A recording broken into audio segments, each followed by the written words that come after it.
Okay, it's 6:30 in the morning, roughly. I'm driving in Joplin. I'm on Range Line, close to 7th Street. Seems to be something hanging up in the road up there.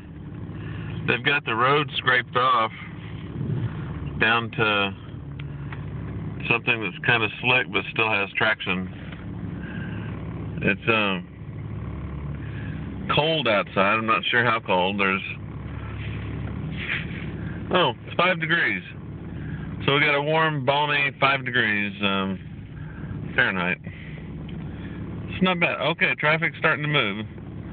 Moving around somebody. Oh, must be somebody jammed up there. Anyway, around 6:30, 5 degrees.